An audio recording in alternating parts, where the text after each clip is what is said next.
The silence of deep space was not truly silent.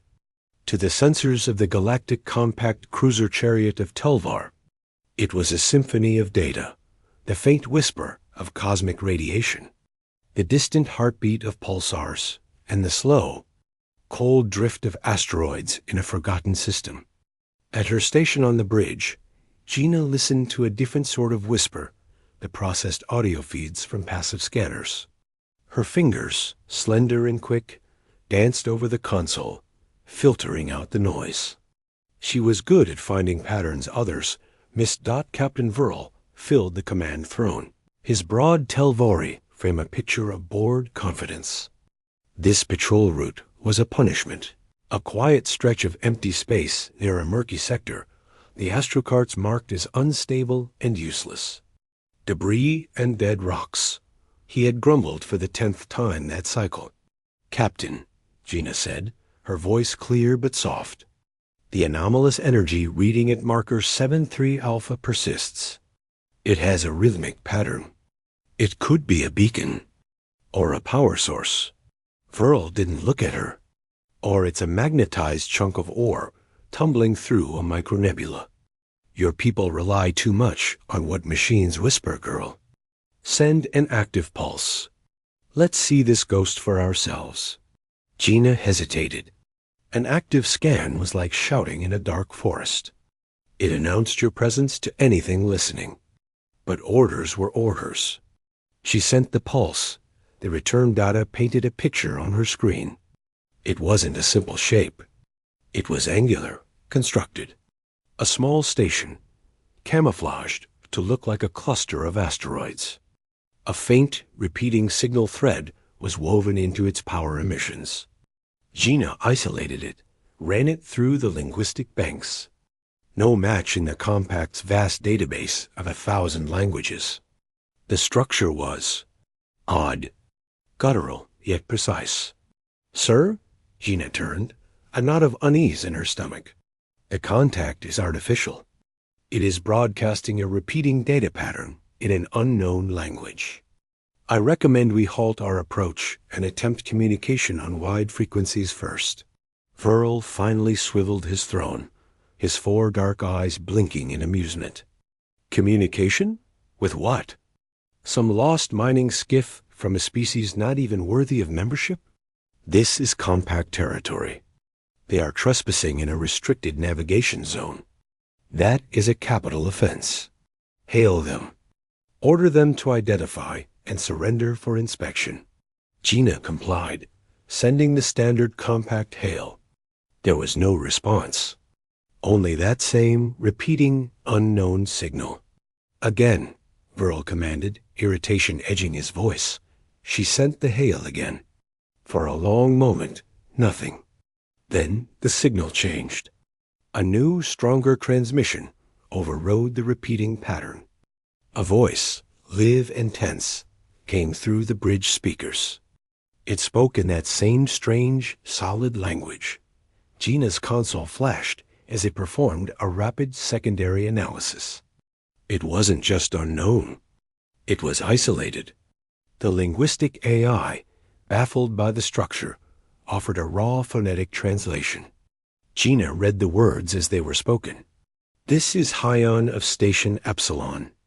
We are a peaceful observation post. Our mission is scientific. Do not fire.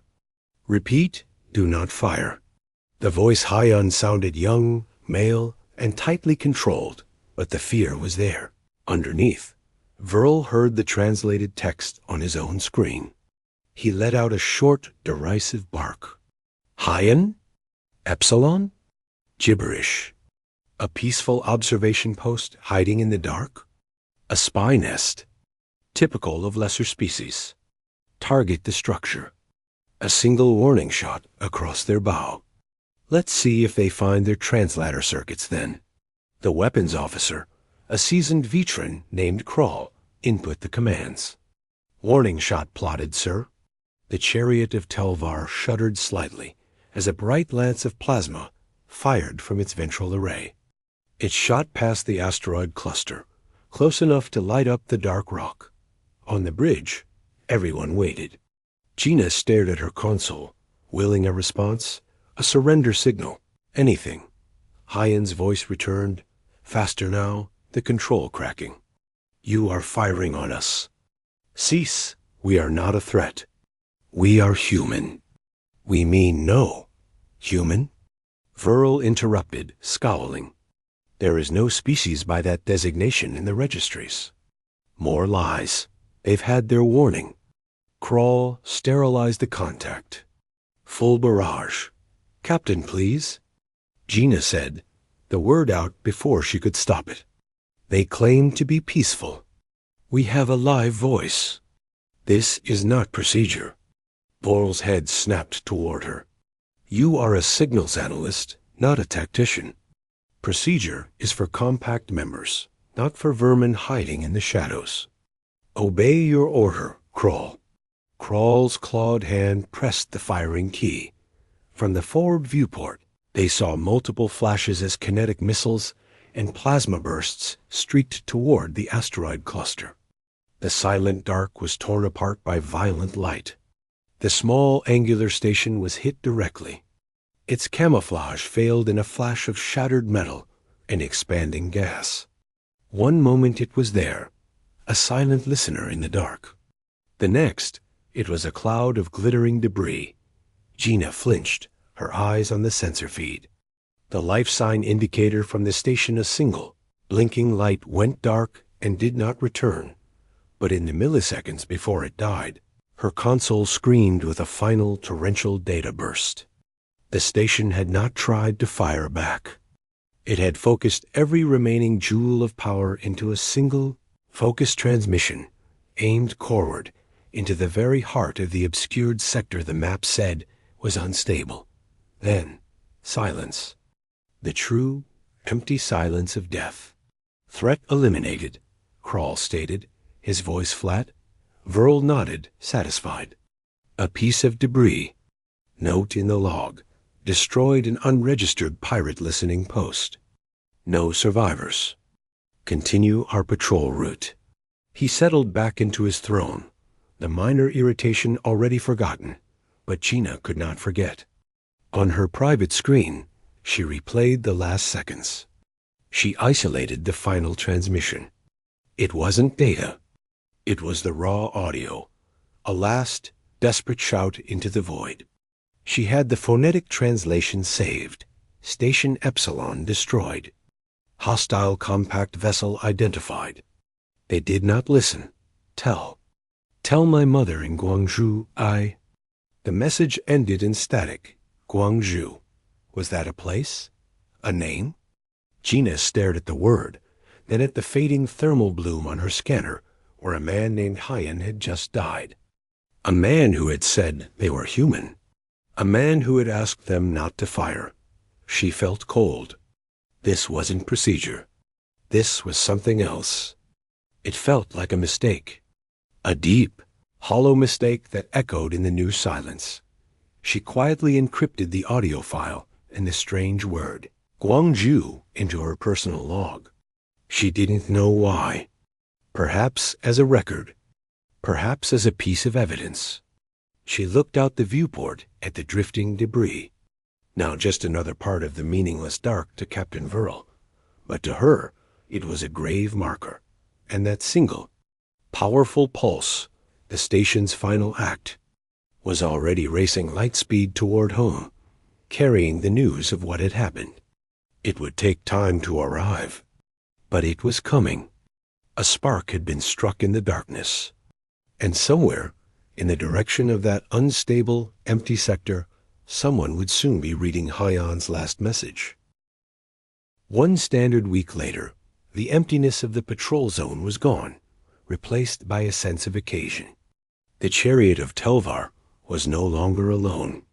It now sailed in formation with two other cruisers, providing escort to a vessel of far greater importance. The Luxenshard, a sleek diplomatic courier ship carrying a high-ranking compact bureaucrat. The mission was simple. Convey the dignitary to a trade negotiation, a dull but prestigious duty that had improved Captain Vorl's mood considerably. Gina's mood had not improved. She found herself watching the stars, her mind drifting back to the drifting debris of Station Epsilon. She had replayed Hyan's final words more times than she could count. The guilt was a quiet, cold stone in her stomach. She performed her duties, monitoring comms channels. But her focus was split. On the bridge of the chariot, Verl was explaining the finer points of Telvari naval superiority to the visiting bureaucrat over a secure comlink. And as you can see, the clean lines of our energy projection allow for a 20% greater output than the veteran models. This sector, while quiet, is a perfect demonstration of our. He never finished his sentence. Space, directly in the path of the small fleet, began to bleed. That was the only way Gina could process it later. The starfield didn't ripple like it did for a compact jump. It tore. It was as if a giant invisible claw had shredded the fabric of reality itself. From the wound poured not light, but a profound distortion, a twisting of gravity and light that made the eyes water and the stomach lurch. And it was there. Solid, immense, a ship. But like no ship in any compact database. It was a dark, gunmetal gray, angular, and severe, built with hard lines and flat planes that seemed to swallow the light from the nearby star. It was larger than a cruiser, but smaller than a dreadnought, yet it radiated a sense of density, of terrible mass and power. Along its flank, in sharp, clean script, were symbols. They were not compact standard. They were the same blocky, elegant patterns Gina had seen in the linguistic analysis of Hyan's speech. Korean script, though she did not know the word. Silence gripped the bridge of the chariot, broken only by the frantic beeping of collision alarms. The compact fleet had scattered slightly, their formation broken by the sudden, violent arrival. All ships. Battle stations. Unknown contact. Scramble all fighters. Vorl's voice was a roar, but it was edged with something Gina had never heard before. A sliver of fear.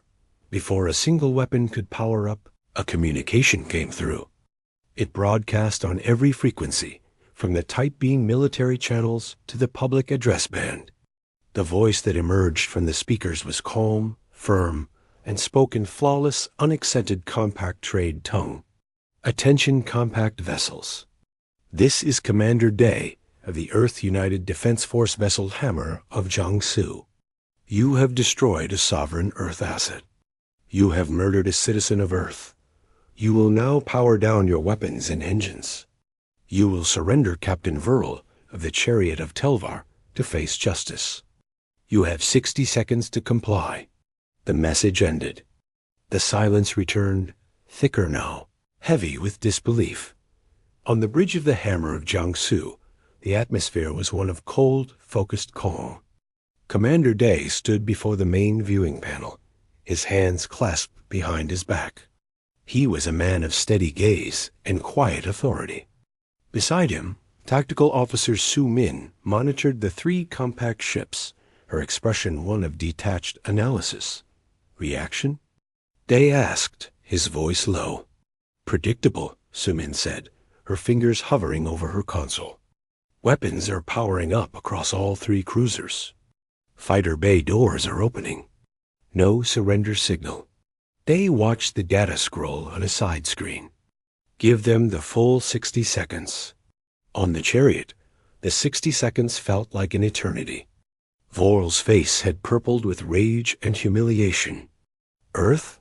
Earth? This is a trick. Some rebel faction with stolen tech. They think to demand my surrender? I will turn that scrap heap into molten slag. All ships open fire. Full barrage. Target that ship's engines and come array. I want them alive to answer for this insult. The order was given.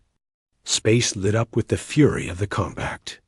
Brilliant lances of concentrated plasma, salvos of high-velocity kinetic rounds, and volleys of seeking missiles erupted from the 3 cruisers. It was an overwhelming display of firepower, enough to reduce a small moon to dust. The light of the barrage washed over the dark hull of the hammer of J. It struck the earth. Ship's shields, they flared to life not in a bright, explosive bubble, but in a dull, deep blue shimmer that clung to the hull's contours like a second skin. The impacts did not create violent ripples. The energy and matter seemed to be absorbed, dissipated, nullified. The hammer did not shudder. It did not move. It hung in space, unmoved and unmoving, as a spectacle of destruction died against its light. On the chariot's bridge, the tactical readout was screaming. No effect. Zero shield degradation. I repeat, no effect. Verl stared, his jaw slack. Impossible. On the hammer, Su Min glanced at her commander. Kinetic and plasma bombardment ineffective. Shield integrity at 98%. Their fighters are launching. Permission to demonstrate? Day took a slow breath, his eyes still on the panicking fleet before him. He thought of Technician Hyen, whose personnel file he had reviewed. A young man who liked to grow hydroponic orchids in the station's rec room. He gave a single firm nod. Demonstrate. Surgical removal of the lead ship's primary weapon array. No life support targets. Su Min's fingers danced. Acknowledged. Charging gravitic shear projector. A low hum, felt more in the bones than heard, resonated through the hammer. Along its forward section, panels slid back. A ring of glowing energy formed, focusing into a single point. A beam of pure white light, threaded with twisting, spiraling darkness, lanced out. It was not a blast. It was a precise, cutting line. It ignored the chariot of Telver's shields, as if they weren't there, slicing through the hardened alloy of the hull with terrifying ease. It moved in a controlled arc, severing the cruiser's main plasma cannons and missile batteries from the main superstructure. It was over in less than 3 seconds.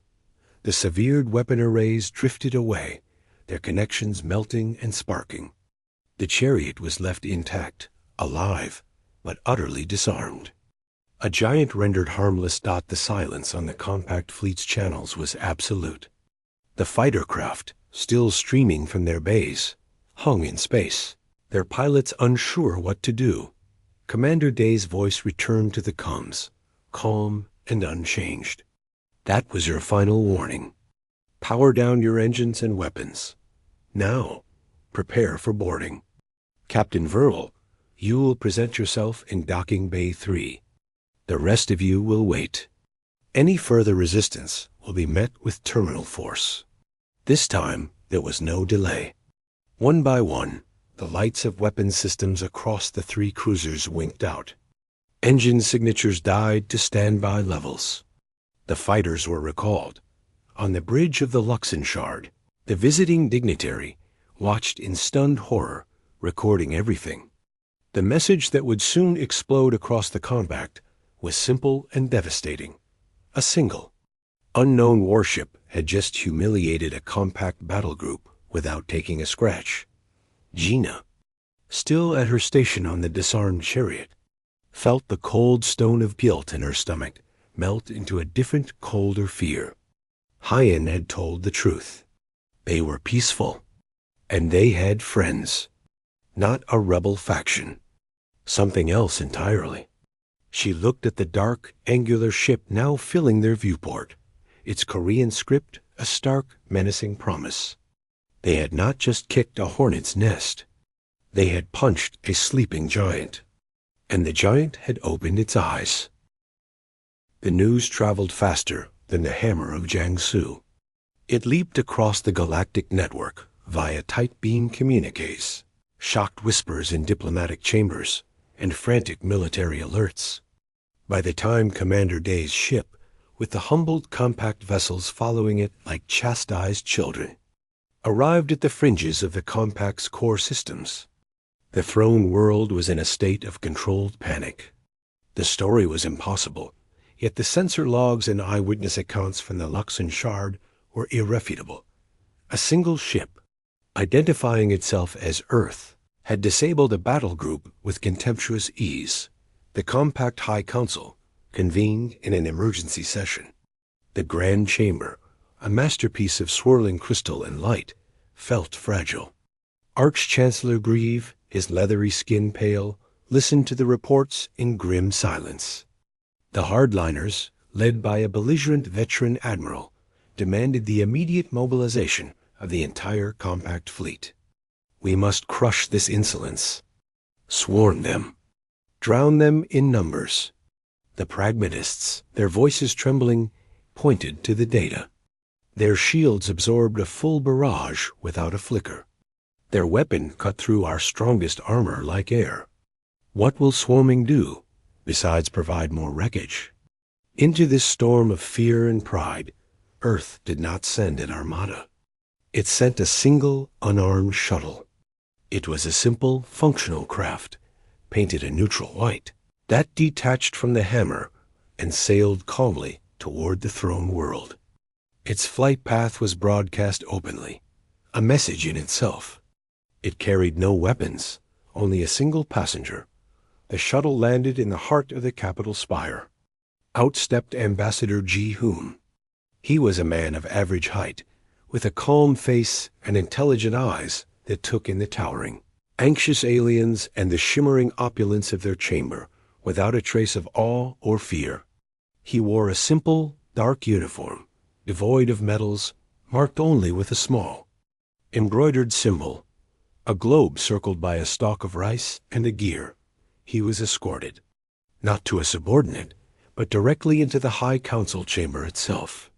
The eyes of 1,000 species, via hologram and representative, were upon him. The air was thick with hostility and terror. Arch-Chancellor Grieve initiated the proceedings, his voice echoing.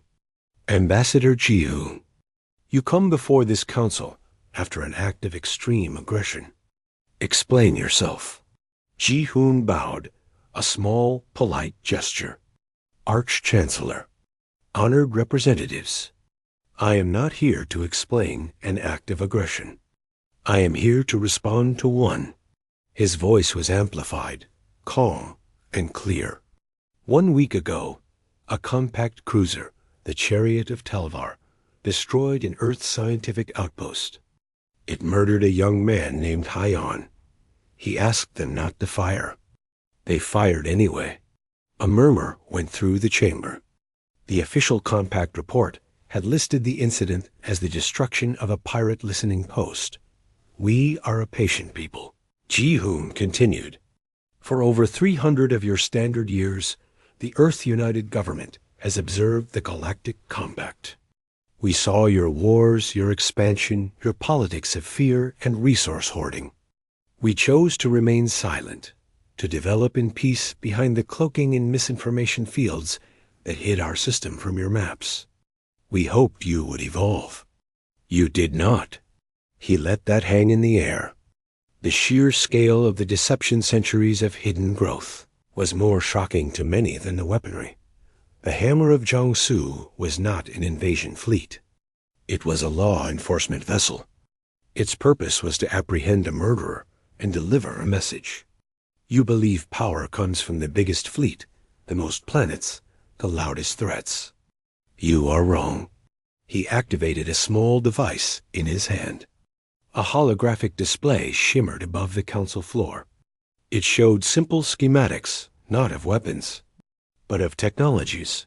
Clean fusion reactors with 98% efficiency. Gravity manipulation drives that made jump gates obsolete. Ecological rectifiers that could heal poisoned worlds.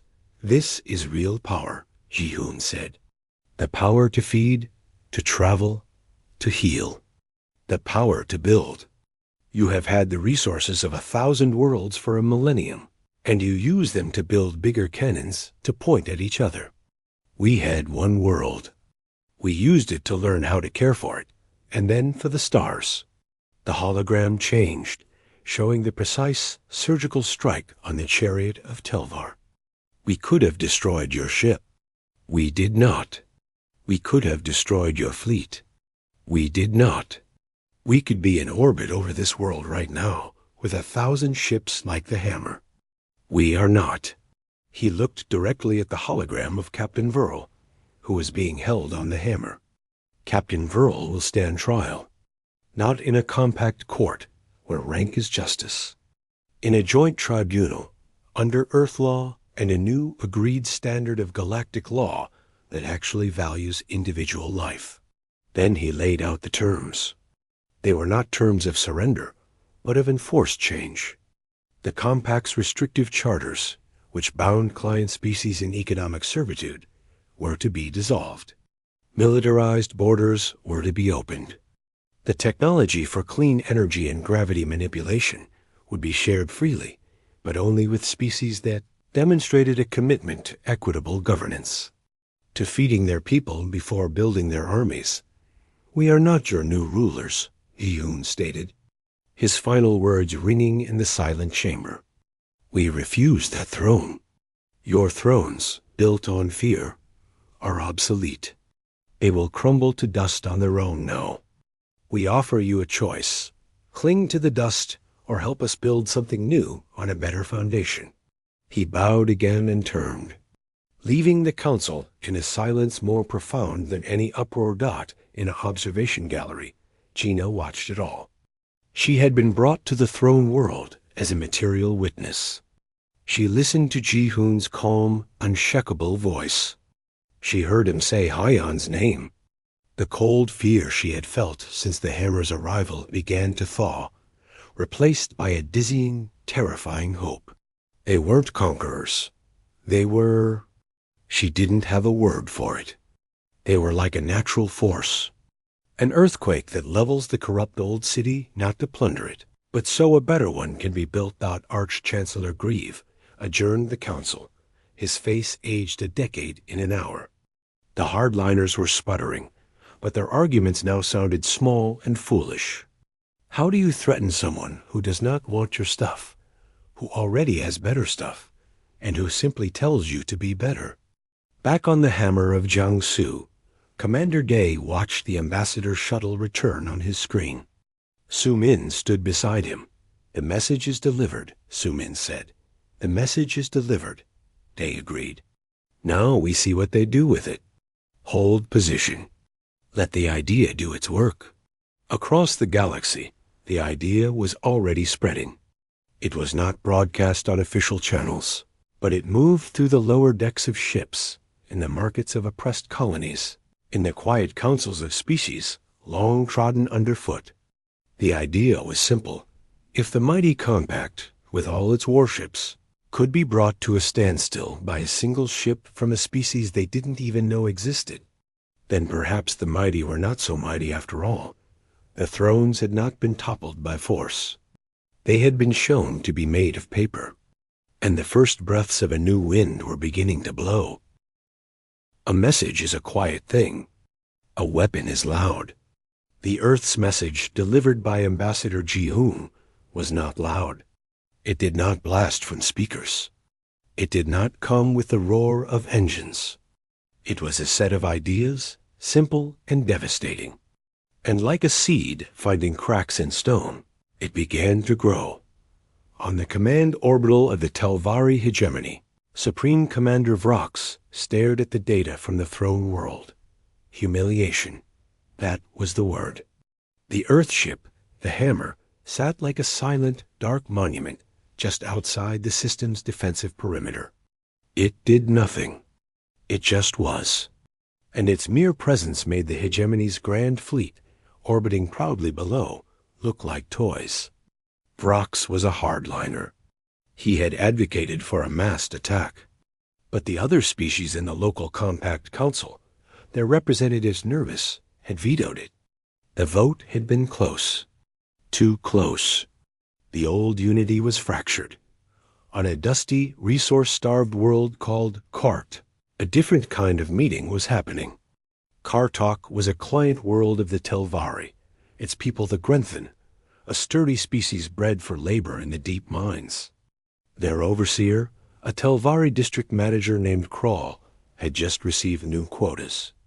They were impossible. He transmitted the orders to the Grenthon foreman, a elder named Bruck. Bruck looked at the quota, then at the faces of his people, gaunt and tired. He had heard things. Whispers passed from the few off-world traders. Whispers of a ship from a place called Earth that had shamed the compact. Whispers that said the old rules might not be laws of nature anymore. He looked up at Krall's smug, holographic face. "We cannot meet this," Bruck said, his voice rough. "You will meet it, or your rations will be halved," Krall snapped, the old threat automatic. Bruck took a breath. The whispers grew louder in his mind. He thought of Hyan, the name he'd heard in the story. A human who had been fired upon for no reason. A human whose people had answered. He straightened his back. "No," Bruck said. Krall's holographic face blinked. "What? We will not meet it. And you will not cut our rations. The food we grow in the northern valleys is ours. The compact you use to bind us is dust. We have heard the news. Your power is an illusion." The transmission cut from Krall's end, but not before Bruck saw the flicker of utter confusion, then dawning fear. It was a small thing. A foreman talking back. But on Kartuk, it was like the first pebble of an avalanche. By the next dawn, the mining lasers were silent. The Grenthon were not rioting. They were simply stopping, and they pointed their old, rusty antennae toward the stars, waiting to see what would happen. What happened was nothing. No Telvari gunships descended. No orbital bombardments came. The local garrison commander had received frantic, contradictory orders from a hegemony leadership now paralyzed by debate. The threat of Earth's silent ship and the terrifying promise of joint tribunals had frozen them. On Earth, in a deep underground command center that was more of a university than a war room, a young Korean intelligence officer named Micha watched it all unfold. Her screens were a mosaic of data feeds, social unrest indices on 100 worlds, economic activity halting in Telvari sectors, military deployment orders stuck in bureaucratic loops. "It's not a war," she said softly to her supervisor. "It's a unmaking." The supervisor nodded. "They built their houses on fear. We took the fear away. Now the walls are falling on their own." The walls were indeed falling. On the luxurious resort world of Velora, a haven for the mercantile oligarchs who financed compact ventures, a different crisis hit. The banking clans woke to find their assets in Telvari and Vitrin space frozen not by Earth, but by the client species in those sectors who had declared provisional autonomy. The flow of wealth, the lifeblood of the compact's power, was seizing up. A throne built on credit cannot stand when no one believes in the currency. The hammer of Jiangsu did not intervene in these upheavals. Commander Day's orders were precise. They were observers, a stabilizing presence. But there was a line. On the fringe world of Xylos, a desperate Telvari sector governor, facing a full-scale rebellion from the native Xylians, decided on a final, brutal solution. He had a stockpile of banned bioweapons, a nerve toxin that targeted the Xylian respiratory system. It was a weapon of genocide, hidden since the last expansion war dot as the governor gave the order to load the missiles. A new signal cut into his command frequency. It was the calm, firm voice of Su Min from the hammer. "Governor Tarn, this is the Earth United Defense Force. Your weapons launch has been detected. You will stand down. You will surrender the bioweapon stockpile to your own medical authorities for destruction. You have 10 minutes to comply." The governor, isolated and mad with rage, screamed, "You cannot dictate terms on my world. This is internal security. The use of genocidal weaponry is a crime against all beings," Su Min's voice replied, devoid of all emotion. "It is not internal. It is universal. 9 minutes, 30 seconds. The governor ordered his loyal troops to launch. The missile silo doors began to open. From the orbit of Xylos, a single thin beam of white light lanced down. It was not the powerful shear that had disarmed the chariot. This was more precise. It touched each of the 6 missile silos, one after the other, in a sequence that took less than 2 seconds. It did not explode them. It fused their mechanisms into a single, solid, useless block of melted alloy. It then touched the bunker, holding the bioweapon stockpile, superheating it to a temperature that broke down the toxins into harmless base elements. The beam vanished. The entire military operation was neutralized without a single life lost, without any collateral damage. The message was sent on every frequency for the galaxy to hear. The use of weapons of mass slaughter will be met with immediate surgical intervention. We are not your police. We are the galaxy's failsafe. In the command center on Earth, Micha watched the Xylos feed. She saw the Xylian rebels, moments from facing extinction, now looking up at the sky in wonder. She saw the Telvari governor's forces laying down their weapons, their will to fight evaporated. She saw the governor himself being taken into custody by his own officers, fearful now of Earth's justice. She typed a note into the master log. The old power structures are not fighting a war. They are succumbing to a condition. The condition is irrelevance. Their tools are broken. Their money is worthless. Their threats are empty. All in the span of a few weeks. Back on Kartik, Foreman Bruck received a visit. It was not from the Telvari. It was a small automated drone that landed in the central square. It carried no weapons. It carried data chips, schematics for simple, robust water purification systems and solar collectors, designs that matched Grenthan physiology and local materials. The data was labeled, "From the people of Earth, a foundation, not a gift." Build well. Bruck held the chip, a simple piece of technology more valuable to him than any gem. He looked at his people, then at the sky. The thrones of the compact were not being toppled with explosions. They were crumbling, quietly, into dust, because the people they had ruled were finally being offered a handful of stone and mortar, and the courage to build something for themselves. And somewhere, in the silent dark between the stars, the hammer watched, ensuring that no one would be bombed for trying. A standard year is a long time for politics. For the galaxy, it was a lifetime. The towering, glittering spires of the compact's old capital still stood, but they were no longer the center of anything. They were a museum piece, a quiet reminder of what had been in their place. A new structure had been born, not on a throne world, but in neutral space. It was a station, but not a military one. They called it the Foundation. It was built in a collaborative effort by dozens of species. Its architecture a mix of curves and angles, of organic shapes and clean metal. It was here that the galactic concord was being formalized. Outside, space was not empty. A fleet was present, but it was a different kind of fleet. Ships from 100 worlds, many of them newly independent, floated in respectful formation.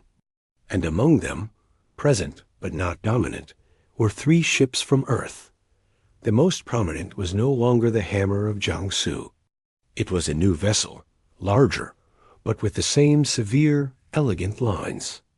Its name, written in Korean script along its flank, translated to EUDF Legacy of Gwanggaedo. On its bridge, Admiral Day watched the proceedings on a screen. His face was calm, but there was a weight in his eyes. The weight of responsibility. Inside the great hall of the Foundation, the air hummed with a nervous energy. Representatives of species who had never spoken in a galactic council before stood tall. Among them was Bruck, the Grenthan foreman, now wearing simple but clean robes as the elected voice of Carp OK. At the central podium. Arch-Chancellor Greaves stood. He had survived the transition, but his power was now purely ceremonial, a bridge to the past. His voice was old but clear. We gather not under the shadow of the old compact, but in the light of a new beginning. The Galactic Concord recognizes the sovereignty of all peaceful species. It pledges mutual aid, open knowledge, and collective security. He then gestured. The first signatory to our founding charter is not a galactic power. It is the people who reminded us that power must have a purpose. Ambassador Ji-hoon of Earth. Ji-hoon stepped forward. He did not look triumphant. He looked solemn. He signed the charter with a simple stroke. Then he turned to the assembly. "We sign this not as your leaders," he said, his voice carrying through the silent hall. "We sign it as your neighbors. A year ago, a young man named Hyan was killed for no reason. His death was a spark. The galaxy could have burned.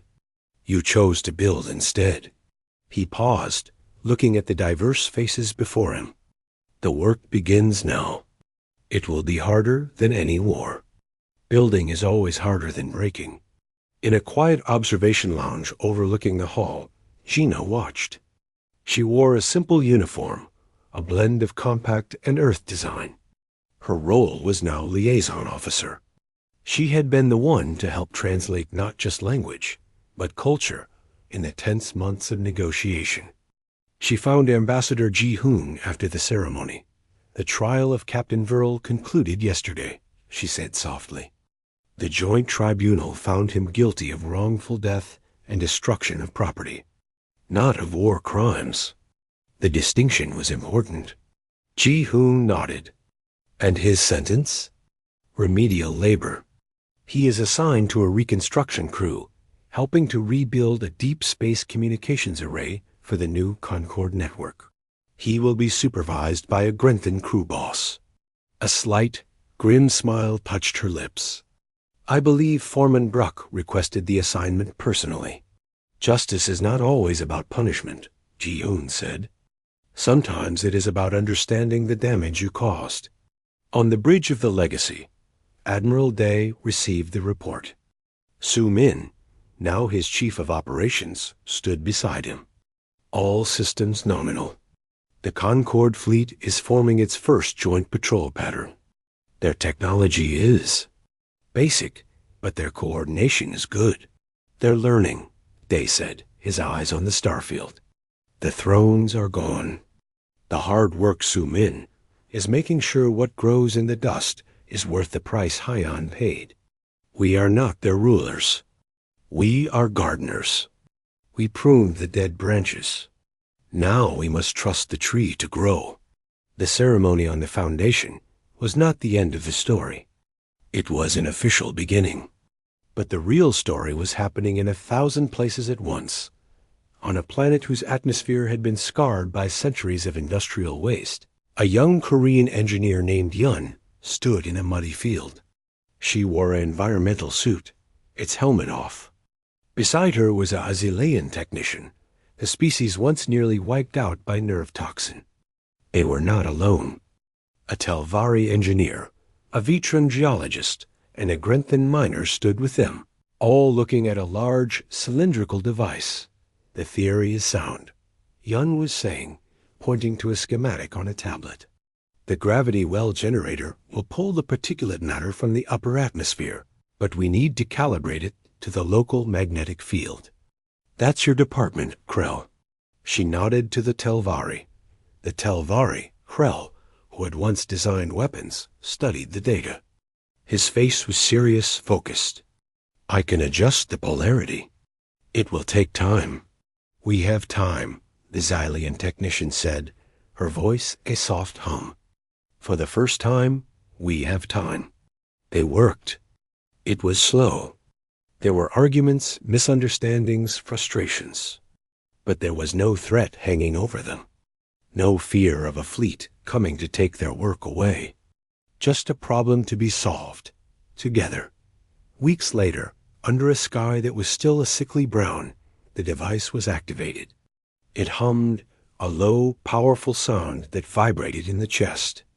A gentle, visible shimmer rose from it, a column of distorted light reaching into the sky. Slowly, almost imperceptibly at first, the thick haze began to stir. It was like watching a giant, filthy curtain being drawn back. Yun watched the monitors. Particle counts were falling. She looked up, squinting. For the first time in 10 generations, a faint, blurred hint of the planet's blue sun was visible through the gloom. She didn't cheer. She just smiled, a tired, real smile. She put a hand on the Xylian technician's shoulder. The Xylian placed her own, multi-jointed hand over Yun's. They stood there, in the mud, watching the light break through. Back in Earth's command center, Micha saw the data from Yun's project appear on her feed. The atmospheric cleansing metric ticked upward. Next to it were 100 other feeds. A new agricultural dome opening on Kartuk. A joint Telvari-Grenthon mining operation reporting record safety. The first Concorde deep space probe launching. She leaned back in her chair. The mosaic of screens showed a galaxy in flux, messy, chaotic, but alive.